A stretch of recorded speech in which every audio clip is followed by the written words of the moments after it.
I don't know about you, but whenever I hear politicians talk about shared values, it it kind of disturbs me somewhat because the reality is when Australian politicians talk about shared values, it sounds kind of reassuring, don't you reckon? Kind of, you know, sucking up to us. It often appears warm, safe, like everyone's sitting around a barbecue agreeing just generally on what life is, what life should look like, and hoping that everyone agrees with them about the images that they're creating in relation to life in general. But here's the problem, and this is a real problem that concerns all of us, or should. No one ever tells you what those values actually are. And I need to emphasize the fact, I think, that this is not an accident. So I'm going to talk a little bit about this. I'm Tony Tonkin, and today we're unpacking one of the most overused, underexplained phrases in Australian politics, one I've been thinking about a lot, because shared values might sound harmless to most of you, but depending on who's saying it, it can mean completely different things. So we hear it from one side, then we hear it from the other, and and it almost is bland and a contradiction sometimes. So let's start with the version everyone agrees on. When politicians talk about shared values, they often mean democracy, the rule of law, freedom of speech, and equality before the law. Basic stuff. It's stuff, I guess, that we all could agree on.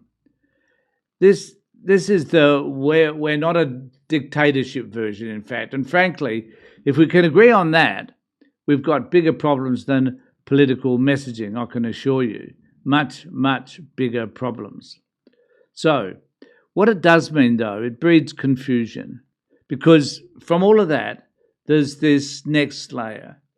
Shared values is as so the notion, I guess, is shared values are social glue. They keep us linked to each other. They keep us together. And this is where, in this space, I guess you'll hear things like respect each other, tolerance, living together peacefully in a multicultural society. And this to everybody sounds reasonable. But this is usually brought up when tensions are rising through protests, immigration debates, and often, of course, through cultural clashes. And where there's a fair go, once again, where we're a nation of strength and unity, where we unapologetically defend Australian values. I guess it's less about values and more about behaviour.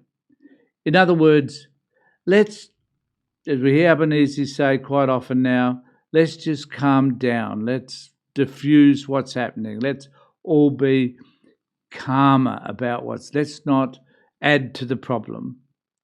Now, this is the fuzzy and confusing part. And that is often the emotional language that's being used. So we hear the fair go, mateship, hard work, and that, of course, we all must have a go in this democracy. And these are powerful ideas. I'm not going to dispute that. But they're also incredibly vague. Unapologetically defend Australian values. None of this stuff means anything because we need to ask, for example, what does a fair go actually mean? To some people, it means strong social support. To others, it means no handouts to all. Let's dispense with social security, whatever. And in the same phrase, completely different types of politics are expressed by those sorts of views. And we need to be mindful of what they are. And here I'm about to talk about where things get pretty uncomfortable. Sometimes shared values isn't just about unity. It's about setting boundaries as well.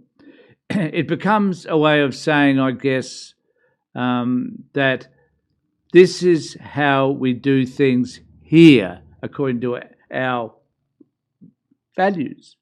We need to fit in with whatever is the dialogue of the time, especially in debates about immigration and national identity.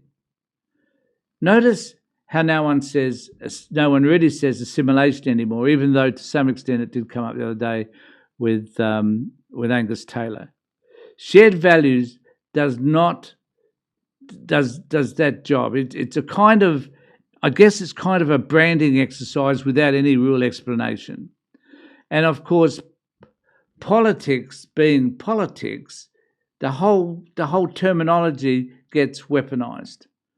On the right, shared values can be used to argue against identity politics, multicultural policies, and it certainly gets used and weaponized against social change. On the left, the same phrase is used to push inclusion, diversity, anti-discrimination, all things which I agree with. I hope you do to some extent as well. I hope you just agree with them. They're the same words, but they have a completely different agendas. It's like everyone agrees on the slogan, but not the meaning. And this is the problem. It becomes incredibly vague, and no one really knows what the slogan means. So, I guess we need to be asking the questions, why do politicians keep using it? And the answer for me is because it's perfect. It sounds positive, it's hard to disagree with, and it's vague enough to mean whatever they need it to mean. No one's going to stand up and say, actually, I'm against shared values. Shared values suck. Shared values are not really where we want to be. Because that would be political suicide to make that sort of statement. And I think to some extent, people are afraid of doing just that. So I'm going to say to you, the next time you hear a politician talk about shared values, cringe a little bit. Don't just nod along with, oh, yeah, it's a really good idea. Ask yourself this: what values? Whose values in the hell are you talking about? And who gets to decide? Because, frankly, folks, until those questions are answered, shared values is just a nice phrase doing a lot of heavy lifting. If you want more of these ideas, that kind of what I'm trying to do is cut through the spin, remember to subscribe to my channel, because in politics, the words matter. And sometimes what's not being said matters even more.